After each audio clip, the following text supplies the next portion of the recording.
What is happening, everybody, man? Thank you guys for tuning in to another Power Hour. Cuz, what's happening? What's going on, man? Just Guys, living the life here in Puerto Rico. Puerto Rico. And Good Halloween. they do it right for Halloween, huh? They definitely do it right here. But no ands, ifs, or buts about it.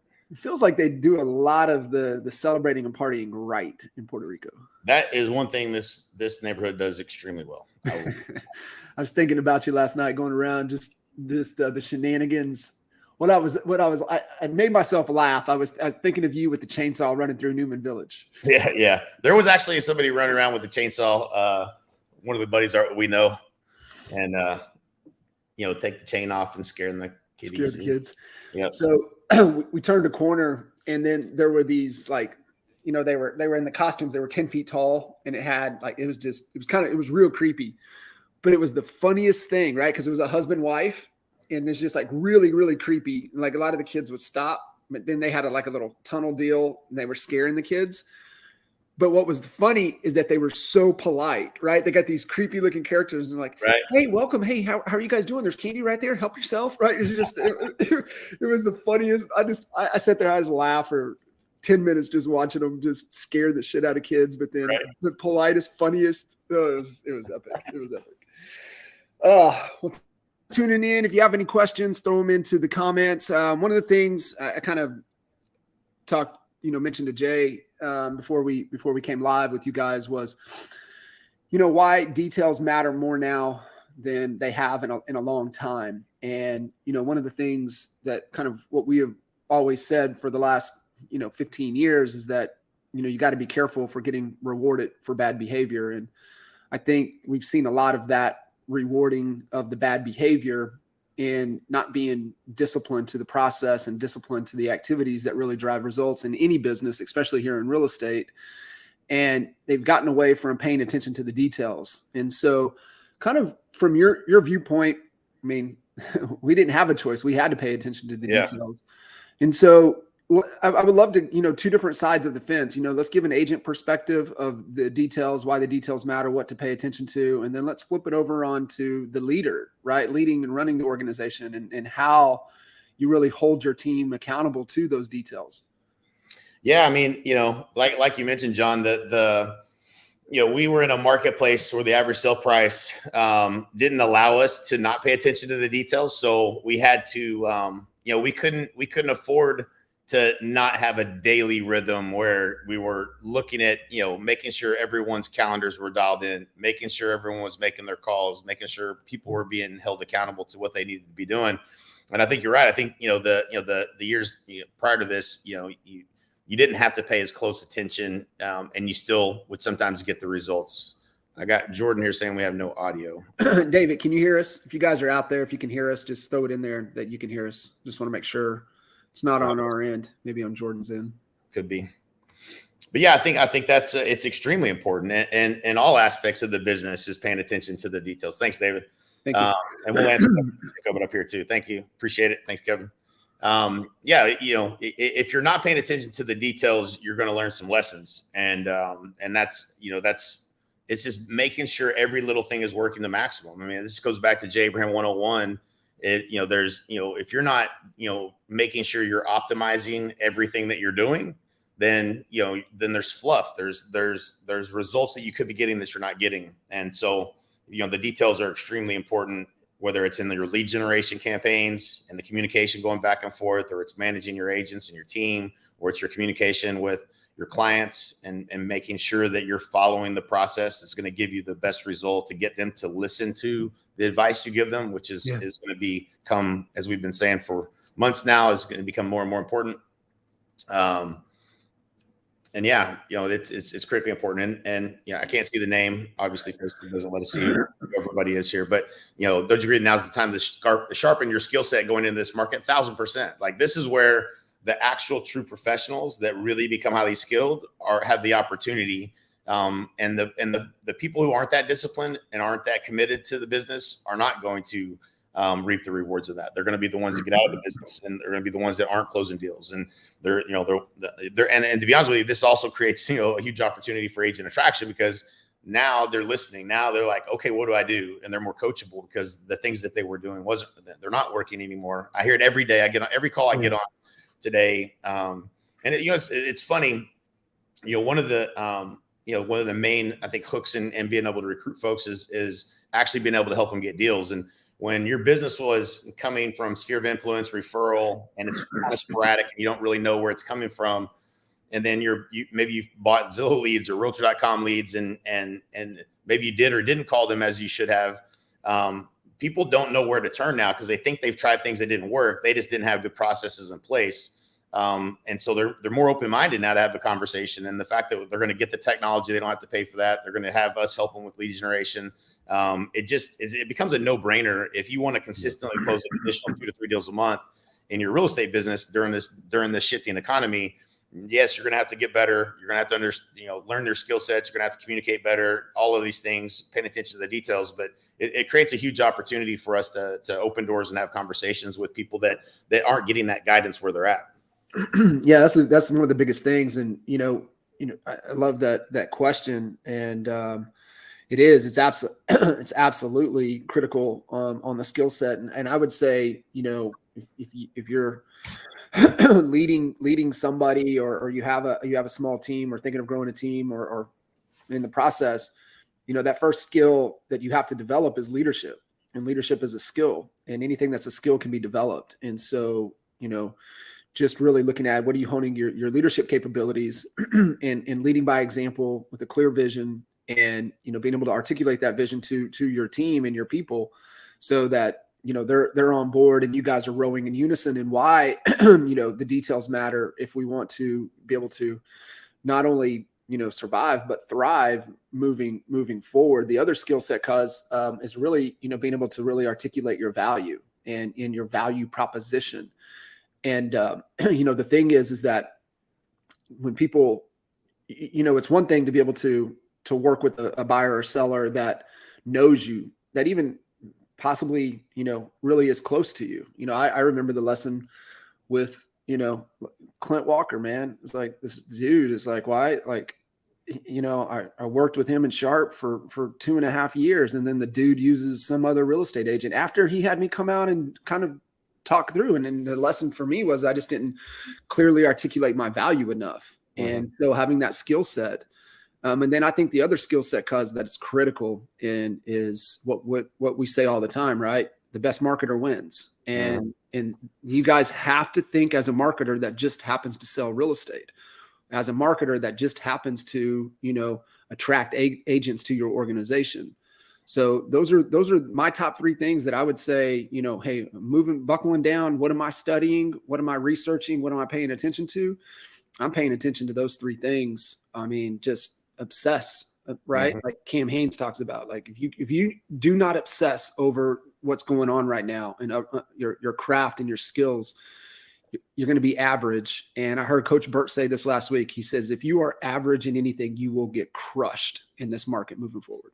Yep. No doubt about that. Let's tackle David's question here on thoughts on starting a team in this market we're going into. Probably not the smartest move. Man, it depends. It depends on what the definition of a team is. One of the things that, just to maybe just a little color around some of the things that I'm focused on. So like I'm creating this webinar right now for agent attraction, just for consistency and driving, conversations for me personally. Right.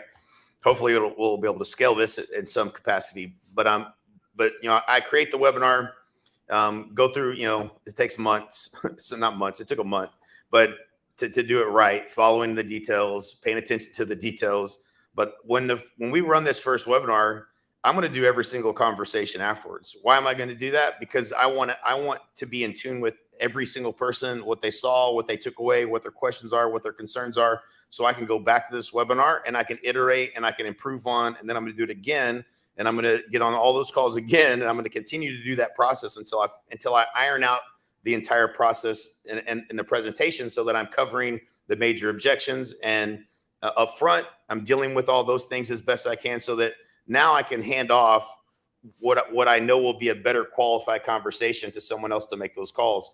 And in real estate, I feel like, sometimes like when you're building, want to build a team, this and the other, we don't go through the process of like really understanding the funnel that you have people moving through, really knowing exactly what response should be made. One of the reasons why Braden's campaigns are working so well is because we're actually putting those pieces in so that we don't leave it up to chance, right? So we know that if a certain text in a certain part of the process is going to elicit a response, if we leave that up to you to figure out, and your agents don't send that same exact text every time, which they won't, because they don't even know what they should be sending or how exactly to say what they need to say next.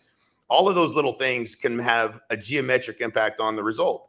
And so, you got to be disciplined to, try to you don't have to make it perfect, but you have to at least attempt to get it as right as you possibly can, especially in this marketplace where, there's not going to be room for fluff. You're not going to be able to just throw money at the wall and things are going to, fall into your lap. It's critically important. And so going on to answer the question on the team, as far as, there's probably in my guess, and I don't know, David, your team, like what your business size is and this and the other, but I just got off a call today, earlier today, a three-way call with somebody that did 12 deals last year and wants to build a team. And rather than, punch him in the nose and give him a handkerchief, the reality is like you can do a lot of transactions without a team, and 12 isn't the capacity. It's not. So you can do, I did 233 deals in 1 year with no buyer agents and 4 assistants, basically 4 staff. And I think 1 part-time person answered the phone, 2 closing coordinators, listing coordinator, and basically kind of a catch-all position. And so, not recommending that, but I'm just saying like there are efficiencies in the things that we do on a daily basis that where you could be doing the highest dollar per hour work, which is going to be working with these leads, having these conversations. And so the thought of building a team and bringing a bunch of agents on, to me, in this time is maybe not a good decision, largely because most agents underestimate what the actual workload shift that happens when you start having to manage and lead a sales team.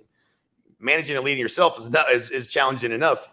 Now you've got to recruit, you've got to train, you've got to help them with calendaring and making calls and doing the things they need to be doing on a daily basis. And unfortunately, it doesn't always get to the result. They may never do it the way you do it. They may never be as good as you. They probably won't ever be as good as you.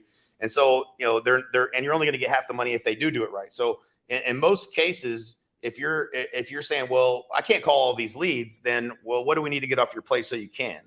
And so there's probably more $10, $15 an hour work that we could delegate to someone. And so when I think of building a team, I think of just building efficiencies around you first, so that you can at least do the maximum capacity of highest dollar productive activities, meaning you should be doing more transactions as opposed to, putting a bunch of agents on the team. And again, I guess, I think in theory, when we all start thinking about building a team, at least in the beginning, we think, okay, well, if I add 3 agents and they all do 2 deals a month, and you do that math and you're like, we're going to be doing 100 deals. Are we making all this money? And it just never works out that way. So, it's much more challenging. And so there was somebody I was talking to a couple weeks ago, and I remember I was getting my Adderall refilled. I was in town, and this dude just reached out to me out of nowhere, wanting me to coach him. And they were doing, they did 50 million in volume, and he was explaining to me how he got to the point where he's got leads he's not getting back to, and he feels like he needs to build a team. And I was like, you're exactly right. Right. Whenever you know that there's $10,000 commissions that you're not calling back because you can't get to them because you're so busy doing deals, not because you're so busy doing things that don't result in deals, because your transaction volume should be the telltale sign here. You're either doing, 40, 50 transactions and you're freaking so busy that you can't get to this qualified lead that you need to call back. That's a different story, other than I'm just not willing to call those leads. Let me just hire some agents and let them call those leads. And so, I think that, the way to think about it going into this market should be, gaining efficiencies because the longer you're in the business and the more success you have, the better you are at being able to connect with people. And these are just people skills and sales skills that we've developed over time. And the things that we can, you're moving from Missouri. Yeah, we vacation in Missouri. Like the things that you can do to connect with people and is a high level skill. And so, delegating that and trying to get that off your plate in a market that's shifting, I would say, is probably not the smartest thing, because you can learn so much from these conversations about why is this person moving. If you talk to 50 people that are leads that you generate in the market today, and you have 50 conversations, and you start to get a needs analysis and understanding where they are in their thinking, you start to understand better what are their fears, what are their hopes, what are their desires. And now you can start to become a better marketer. And so you can start to understand what their concerns are. You can start to write better copy for ads. You just have a better chance of converting a lot of that business and learning a lot about what's going on in the mind of the consumer, which is critical, and all the communication that you're going to have, whether it's a buyer or seller. So I think that's just, I would try to become more efficient as opposed to just building a team. And you can become efficient while hiring, positions and delegating things off your plate, and keep the lion's share of the revenue. And even in this market, I would be more likely to hire a buyer showing assistant and me stay on those phones and having those meaningful conversations, set the appointments, and then keeping the lion's share of that revenue, having someone else go and show the property. I don't necessarily change the outcome, in the car in between appointments and looking at those houses. I don't feel like, there are some things you can do to try to sell a house, but you ain't going to easily sell a house. If they're a motivated buyer, put them in the car with someone and, pay them 20%, whatever, a showing agent model, something like that. I would be trying to keep as much of the revenue as possible, just because we don't know how tight it's going to get. We certainly are seeing it, and I think there's way more to come. So that's my 2 cents. Hope that's kind of helpful. What are your thoughts, John? Yeah, no, I love it. I think, you get as leveraged as possible, and not when you're given, 50 to 60 cents of every dollar away. I think, you create those leverage, and especially with, what the global workforce that's available out there to us, that right. It wasn't as easily available, for us back in the day. It was there, but their models were a little off. Now it's a much better option. There's even some ISA companies popping up that are like not in, when you look from a cultural basis, and that's why, Justin and Joel really don't push the ISA component, just because of culture. Whereas, you look at these other companies that are popping up that are getting, VAs and people like out of Mexico and things like that. So there's other alternatives to be thinking that way, instead of, oh, let me just go grab a body. The fear is definitely the investment in that human capital is why, most of them want to gravitate to it. They're like, well, I don't have to put the money out. But there's a bigger cost that they don't think about, and that's the energy vampire.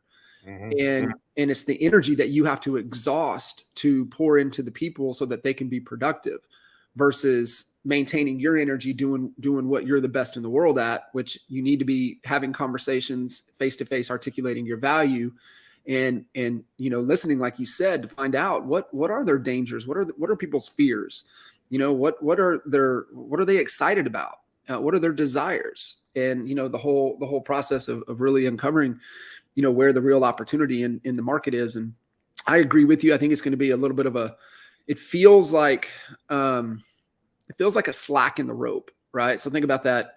We're out, on the boat, having fun, whatever. And, kind of in the water where the rope kind of gets some slack, and it feels like it's kind of slacked right now. And then it's just going to it's going to go. But what's the opportunity that's going to make it go is kind of the question, right? What's going to shift? And yesterday on the leaders call, Gary, brought up some interesting statistics about, property taxes, late, it was interesting to kind of hear those statistics. I've heard Stuman talk about it a little bit as well. So it's just paying attention where the opportunities are going to be, because they're going to be there. I mean, shit, like what happened in 07, 08, 09, right? Opportunity with short sales. I mean, it was just, where's the opportunity? It's going to be there. And man, I had a great conversation with Tammy Pack. I had her on Expert Mentors last month, I think it was.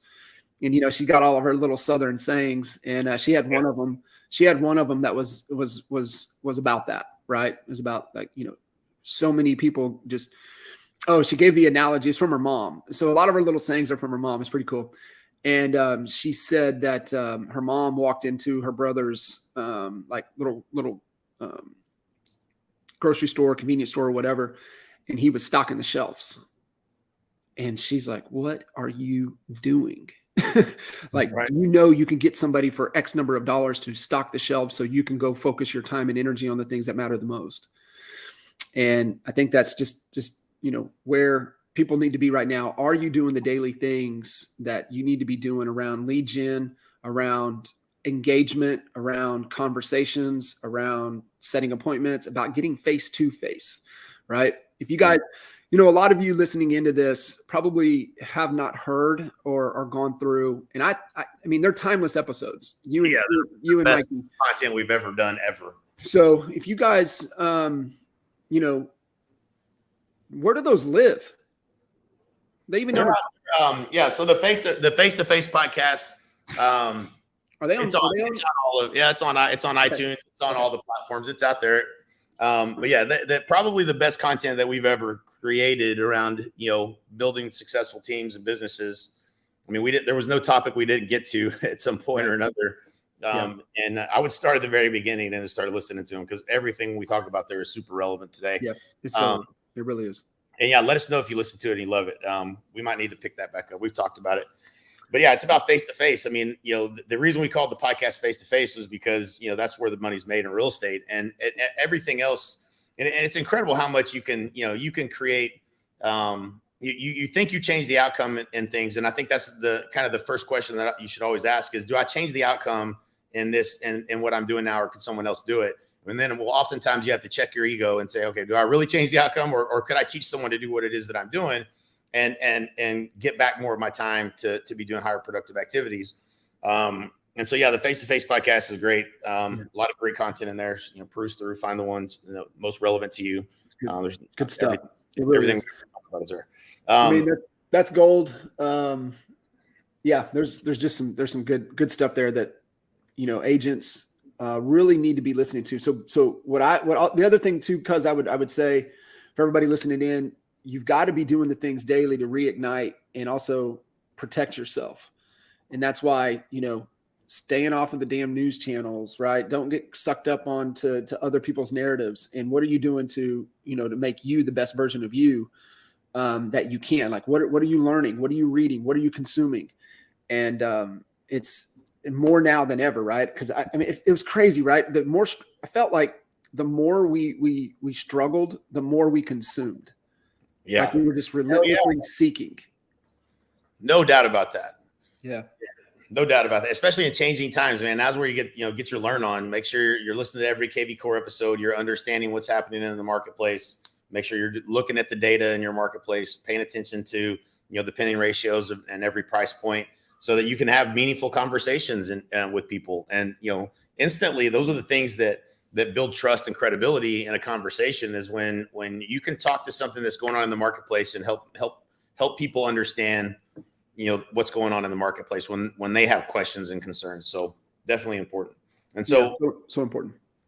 Let's tackle this question that, shouldn't you hire an ISA first before agents? Yeah. So, this goes to, one of the old sayings that we talk about we don't really talk about it all the time, but we should, is, there's only two ways to grow.